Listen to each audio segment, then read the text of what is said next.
Brown. Welcome to this week's MFB News. Hope everybody is fine and dandy, that you have lots of lovely romantic plans lined up for Valentine's Day, if that is your way. I'm not the most unromantic person you'll ever meet, so just normal day for us.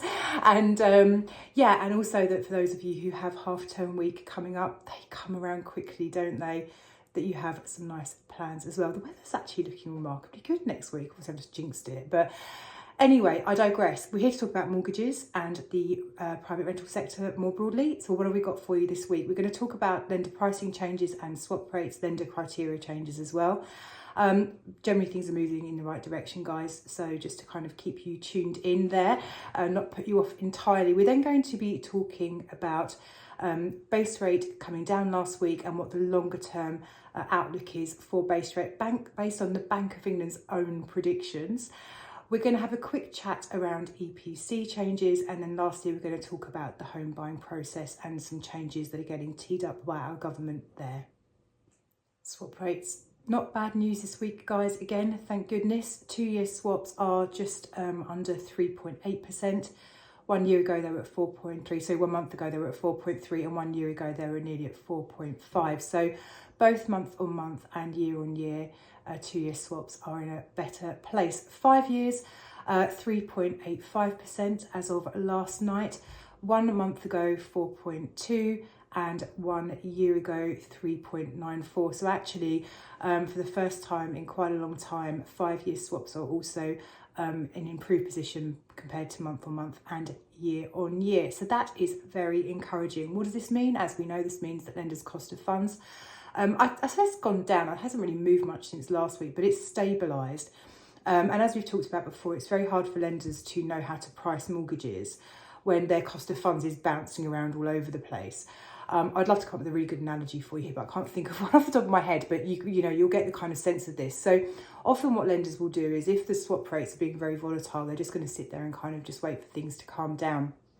Now, as we know, we've seen lenders repricing over the last couple of weeks. So really what we're seeing is a continuation of this. So it's not that every lender is repricing. It's not that there's some kind of wave of lenders bringing rates down, but what we are seeing is a continuation of lenders looking to reprice because their cost of funds has essentially reduced.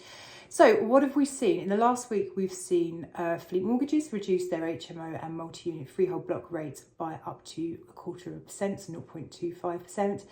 Land Bay have reduced their limited edition rates by 0.2%, their standard rates by up to 0.1%, and their small HMO rates by up to 0.3%. We've seen Lend Invest reduce rates by up to 0.25%. And for those of you who are about to make a mortgage application to BM Solutions, hang on till Thursday, their rates are coming down by up to 0.33%. So not a huge number of lenders changing their pricing, but we have still seen things obviously moving down in the right direction. And this is on the piggyback of other lenders repricing over the last couple of weeks. So all in all, continuing on a positive trajectory.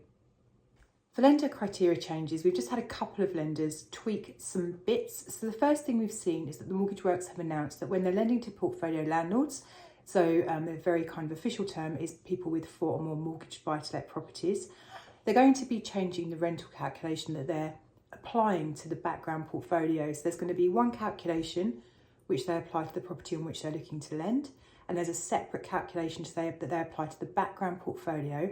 And all lenders do this, or 99% of lenders do this, to make sure that the property, also the portfolio, is income generating at a point where it can withstand any bumps in interest rates. Now, keeping in mind, I suppose, the kind of general expectation of the direction of travel for interest rates, it's quite interesting that the Mortgage Works have actually made their background rental calculation more onerous, not less onerous.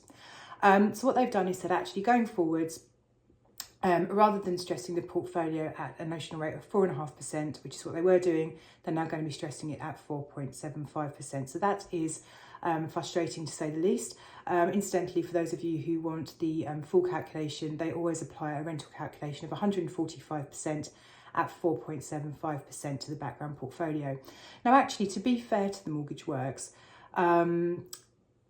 that's quite a generous calculation. So the fact they've made it more onerous is disappointing, but actually it's still a very generous calculation, because if you're applying for a new mortgage with them, they wouldn't necessarily be stressing it at 4.75%. So actually, let's not be too hard on these guys. Now, the other lending criteria changes have come from West One this week. Now, West One aren't a lender we talk about hugely, because they're quite a specialist lender and their pricing is quite high. Now, they're not the kind of like the uber expensive lender, but actually in terms of where they sit, they're not necessarily the most competitive, and their criteria is niche-y, so it doesn't really apply to everyone. So as an example, I'm just putting through 2 cases with West One for a client who owns a limited company, 2 holiday lets in a village in Scotland, which are above commercial units. So not every lender's going to want to lend on that. It's quite niche-y. West One are actually able to accommodate, so a fairly specialist lender. Now, what they're doing, and the reason I'm mentioning is just because it's quite interesting. So first of all, they're reducing the stress calculation they use when they're lending on 2-year fixed rates down to 6%. So as we all know, when lenders are looking at lending to a borrower and the borrower is taking a 5-year fixed rate, generally speaking, you'll get a more generous rental calculation than if you're taking a 2-year fixed rate. The 2-year fixed rate calculation, and this also applies to 3-year fixed rates and variable rates as well, can be quite difficult. So a lot of people are just struggling to simply get 2-3-year fixed rates and also variable rate mortgages because of the rental calc. So interesting that West One have taken the decision to make this slightly more relaxed. The other thing they've done is they've started introducing AVMs. Now, AVMs, automatic valuation model, is essentially a desktop valuation. So rather than go and visit a property, a surveyor will, or an algorithm essentially, is going to be valuing the property. And this is going to be based on sold prices, on house price indices, that kind of stuff. Some people really like AVMs when they're making a mortgage application, because it simply saves the time and aggravation of a valuer having to go out to the property, obviously disturb the tenants if you've got some in situ, and it just expedites the whole process. So more and more lenders are starting to introduce the use of AVMs, but they do it very selectively. So as an example, with West One, you can have an AVM, but you can only have it on a standard property on their limited edition product range. So it's not available if they're lending on HMOs, multi-units and holiday lets. There are quite a few lenders who are, like I say, bringing this in or have it in place already, but again, they're not going to do an AVM on every single property. Some lenders kind of keep it quite close to their chest, which would be eligible for AVM and which would not. It's nice to see West One being a bit more transparent. But like I say, just great to see them tweaking criteria. All improvements to criteria, lending criteria, are always gratefully received. Okay, now we need to make a quick nod to the fact that base rate went down last week, and really the reason that this is important is not necessarily that base rate went down, although it's important obviously if you're on a variable rate mortgage, but the reason this meeting was particularly important is that a whole set of data was released. There are 8 MPC meetings per year, and in 4 of those a bunch of data is also released. A report essentially sits alongside the meeting where they give us lots of forecasts, and unfortunately the forecasts weren't particularly positive reading. So the first one that we need to keep in mind is that growth has been forecast downwards, so GDP essentially has been forecast downwards. So actually in quarter 1 25 they thought it was going to be 1.4%. It's looking more likely that it's going to be 0.4%. Inflation, that's another one that we need to keep in mind. So at the moment it's 2.8% this quarter rather than a predicted 2.4%, so it's been revised upwards, but that's a negative thing. 3% for 2026 in quarter 1 and 2.3% for quarter 1 in 2027. So all upward revisions for inflation. The bank has also forecast, or a revised forecast rather, for base rate as well. So for quarter 1, they're expecting base rate this year, they're expecting base rate to be at 4.6%, which kind of makes sense. 4.75 for January and most of February, or half of February, and then 4.5% until March. Now, that does kind of leave a question mark as to whether there would be another revision to base rate in March of another 0.25%. And actually that forecast of 4.6% kind of leaves the door open for either of those. So we may see another reduction in March. But actually, going to the long term, they forecast 4.2% by 2026, quarter 1, 4.1% by quarter 1 in 2027. So essentially what they're getting to is the point where any cut from 4.25% to 4% would actually happen in 2 years' time. and even then the terminal base rate would still be at 4% in Q1 2028. So essentially the revision has meant that the forecast for base rate reductions has slowed right down. So there's no escaping the fact that we are expecting to see a further base rate reduction fairly soon, but whether that will be in March or the following meeting would remain to be seen.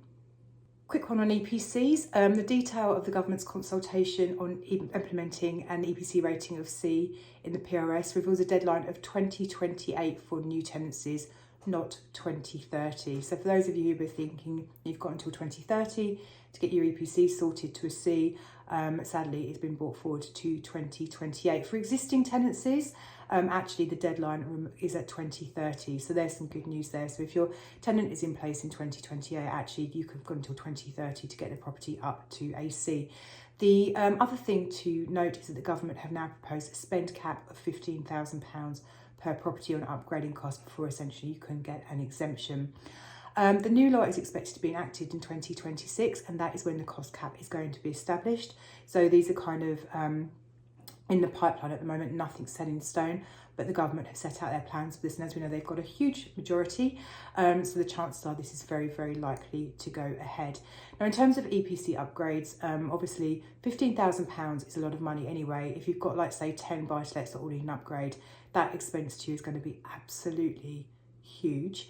So if you are going to be scratching your head and thinking, how on earth am I going to pay for these upgrades, do give us a call. We're very, very good at looking at ways to kind of cobble together money for people from across portfolios to facilitate the ability for them to make those green changes as needed.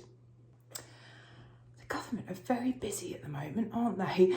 So the government has now announced new plans to modernise the home buying and selling process to help stop property transactions falling through. Under the plans, the government have pledged to modernise the way the process works to bring down the current delays of almost up to 5 months. Now, for those of you who have bought property or sold a property, I mean, the whole thing is practically archaic, isn't it? So, you know, actually about time, well done, the government. The government noted a lack of digitalisation and join up in the sector, and as a result, it's going to open up key property information, ensuring that data can be shared between trusted professionals much more easily. It also wants to drive forward plans for digital identity services to reduce the requirements to share ID in person in the long term and decrease the number of transactions collapsing. Currently, fall-throughs, which impact 1 in 3 transactions, I mean, that's enormous, isn't it? Cost people around £400 million per year, on top of the 4 million working days lost by conveyancers and estate agents alone, which is the equivalent to £1 billion.